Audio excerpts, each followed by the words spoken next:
अस्सलाम वालेकुम वरहमतुल्लाहि वबरकातुहू। नाज़रीन, मैं हूँ रूबी तारिक और हमारा प्रोग्राम है हुस्न अखलाक। और आज के प्रोग्राम में हम बुख़ल के ऊपर मज़ीद कुछ बात करेंगे। पिछले प्रोग्राम में भी हमने इस पे बात की थी, क्योंकि ये ऐसी बीमारी है कि जो इंसान के लिए दुनिया और आखिरत की आफ़तों का ज़रिया बनती है। तो आइए प्रोग्राम का बाकायदा आगाज़ करते हैं।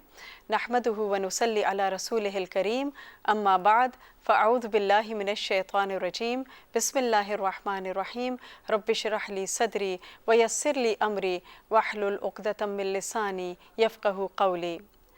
अल्लाह सुब्हानहू तआला ने इंसान को जितनी भी नेमतें दी हैं, वो चाहते हैं कि उन नेमतों की शुक्रगुज़ारी के तौर पर इंसान उसमें से अल्लाह की राह में भी ख़र्च करे और उसके बंदों की भलाई के लिए भी ख़र्च करे।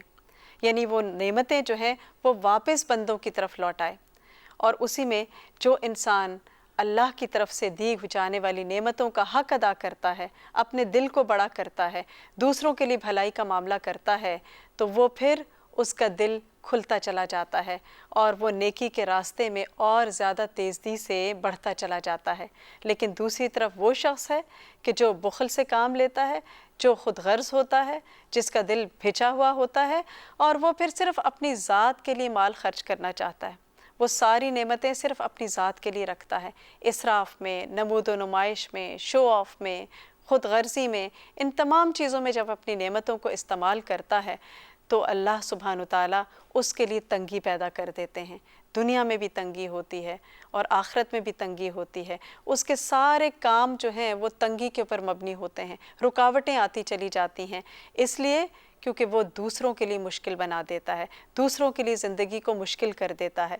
और जब कोई उससे सवाल करता है तो वो इनकार कर देता है, गुस्सा करता है। कोई मांगता है तो वो देता नहीं। इसी तरह नेकी और खैर के रास्ते में उसको बुलाया जाता है तो वो इनकार करता है और कहता है मैं तो बहुत मसरूफ़ हूँ, मेरे पास तो बहुत बड़े बड़े काम हैं, मेरे पास तो इस चीज़ के लिए, इस खैर और भलाई के लिए वक्त ही नहीं।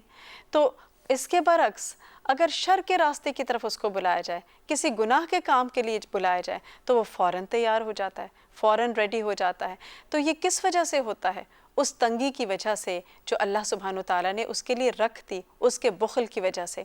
और फिर उसके बाद एज़ अ रिज़ल्ट तरह तरह की परेशानियाँ उसको घेर लेती हैं। हर चीज़ में उसके उसर आ जाती है, तंगी आ जाती है। उसके घर में तंगी, उसके औलाद में तंगी, उसके शौहर में, बीवी में, जॉब में, बिज़नेस में, हर चीज़ उसकी तंग हो जाती है और हर चीज़ में उसकी रुकावटें आना शुरू हो जाती हैं। सारे काम उसके परेशानी के ऊपर मबनी होते हैं। और अब देखिए कि बीवी है तो वो इंतहाई बद अखलाक, वो कोई बात सुनने को तैयार नहीं, बदज़बान, उस पर ढेरों माल खर्च करता है लेकिन उसको परवाह नहीं होती। वो फिर भी शौहर की शुक्रगुज़ार नहीं होती, नाशुक्री पर नाशुक्री करती चली जाती है, उसको कुछ समझती नहीं। बच्चे हैं तो उनको हर किस्म की सहूलत दी हुई है, हर तरह की फ़ैसिलिटी है, ऐश व इशरत है, मुँह से जो बात निकालते हैं वो पूरी हो जाती है। लेकिन उसके बावजूद इंतहाई बद अखलाक, इंतहाई बदतमीज़ और बिल्कुल माँ बाप की केयर ना करने वाले। इसी तरह घर जो है वो बहुत बड़ा है लेकिन उसमें कहीं चैन नहीं है, कहीं सुकून नहीं है। रात भी सारी सारी रात जागता रहता है वो शख्स और उसको नींद नहीं आती और पिल्स लिए बग़ैर वो सो नहीं सकता। जॉब है, बिज़नेस है, हर चीज़ में तंगी है, हर चीज़ में रुकावटें ही रुकावटें हैं। तो जब इंसान की ज़िंदगी में मुश्किलात आ रही हों, रुकावटें आ रही हों, तंगी हो रही हो, तो इंसान को सोचने की ज़रूरत है कि क्या मैं दूसरों के लिए तो तंगी नहीं खड़ी कर रहा, क्या मैं दूसरों के रास्ते में कोई रुकावट तो नहीं खड़ी कर रहा, क्या मैं दूसरों के लिए कोई तंगी तो नहीं पैदा कर रहा। क्योंकि अल्लाह सुब्हानहू तआला क्या फ़रमाते हैं कि जो किसी के लिए तंगी पैदा करता है, अल्लाह सुब्हानहू तआला उसके लिए तंगी पैदा कर देते हैं, उसके रास्ते को उसके लिए तंग कर देते हैं। और फिर फरमाया वमा युगनी अन्हु मालुहु इज़ा तरद्दा, कि उसका माल उसके किस काम आएगा जबकि वो हलाक हो जाएगा, गड्ढे में गिर जाएगा। यानी इंसान जब इस दुनिया से चला जाता है, वो मर जाता है, कब्र के गड्ढे में पहुंच जाता है, जहन्नुम के गड्ढे में पहुंच जाता है, तो उस वक्त उसका माल क्या फ़ायदा उसको देगा? माल का फ़ायदा तो उसको आज होगा। लिहाजा अगर वो माल को बचा बचा के रखता है, सेंध सेंध के रखता है, तो वो उसके बाद में, उसके मरने के बाद काम नहीं आएगा। جب انسان اس دنیا سے چلا جاتا ہے تو اس کا مال وارثوں کے پاس چلا جاتا ہے، دوسروں کے پاس چلا جاتا ہے، اور کوئی چیز بھی اس دنیا کی کام نہیں آتی سوائے اس کے اعمال کے جو وہ کرتا رہا۔ ایک حدیث سے پتہ چلتا ہے کہ جب انسان اس دنیا سے چلا جاتا ہے، مر جاتا ہے، تو 3 چیزیں اس کے ساتھ جاتی ہیں، جس میں سے 2 واپس آ جاتی ہیں اور ایک اس کے ساتھ ہی رہ جاتی ہیں۔ جو واپس آتی ہیں وہ اس کا مال اور اس کے عزیز و اقارب ہوتے ہیں، اور جو اس کے ساتھ رہ جاتی ہے وہ اس کے اعمال ہوتے ہیں۔ اسی میں ایک فرضی کہانی ہے، میں آپ کو سناتی ہوں کہ ایک شخص تھا، جس سے آپ اس بات کو زیادہ بہتر سمجھ سکیں گے۔ ایک شخص تھا جس کی 4 بیویاں تھیں۔ اب جو چوتھے نمبر والی بیوی تھی وہ اس سے بڑا پیار کرتا تھا، بڑا اس کا خیال رکھتا، اس کی ہر ضرورت کو پورا کرتا، اور جو تیسری بیوی تھی اس کے بارے میں بہت انسیکیور تھا کہ پتہ نہیں کب چلی جائے گی چھوڑ کے۔ دوسری بیوی جو تھی اس کے ساتھ اس کا معاملہ دوستوں کی طرح تھا، جب کوئی پریشانی ہوتی، مشکل ہوتی، وہ اس سے بات کرتا، وہ اس کو کنسول کرتی، سمجھاتی، تسلی دیتی۔ اور پہلی بیوی جو تھی اس کے پاس ٹائم ہی نہیں تھا، اس نے اس کو ٹوٹلی اگنور کیا ہوا تھا۔ اب کیا ہوا، جب وہ شخص اس دنیا سے جانے لگا تو اس نے اپنی چہیتی بیوی سے کہا کہ دیکھو میں نے ساری زندگی تمہارا خیال رکھا، تم میرے ساتھ قبر میں چلی چلو۔ تو وہ کہنے لگی میں تو قبر میں نہیں جا سکتی۔ اس کے بعد وہ تیسری بیوی کے پاس آیا اور کہنے لگا کہ دیکھو تم ہی میرے ساتھ چلی چلو۔ تو وہ کہنے لگی نہیں بھائی، یہاں تم مرو گے، تمہاری آنکھیں بند ہوں گی اور میں تو چھوڑ کے چلی جاؤں گی۔ پھر وہ دوسری بیوی کے پاس آیا اور کہنے لگا کہ دیکھو تم میرے ساتھ چلی چلو، تمہارا میرے ساتھ جو معاملہ تھا وہ ایک دوستوں کا سا تھا۔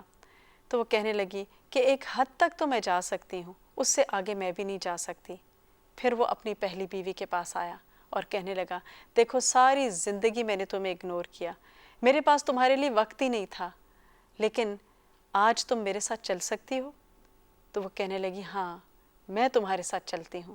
اب یہ 4 بیویاں کون تھیں؟ جو سب سے چوتھی بیوی ہے وہ انسان کا جسم ہے، جس کے لیے انسان اتنا کچھ کرتا ہے، کھاتا پیتا ہر چیز کا خیال رکھتا ہے، کتنا انسان اپنے جسم کی اور اپنا ہر چیز کی کیئر کرتا ہے، فزیکل فٹنس کی کتنی کیئر کرتا ہے، ڈائٹ اچھی لیتا ہے، لیکن مرنے کے بعد انسان کا جسم پیرش ہو جاتا ہے، گل سڑ جاتا ہے، ختم ہو جاتا ہے۔ تیسری بیوی اس کا مال ہے، جس کے لیے ساری زندگی مشین کی طرح انسان لگا رہتا ہے، اور اس میں نہ عبادات کا ہوش ہے نہ کسی اور چیز کا ہوش ہے، لیکن انسان کی آنکھیں بند ہونے کے ساتھ ہی وہ مال بھی دوسروں کے پاس چلا جاتا ہے۔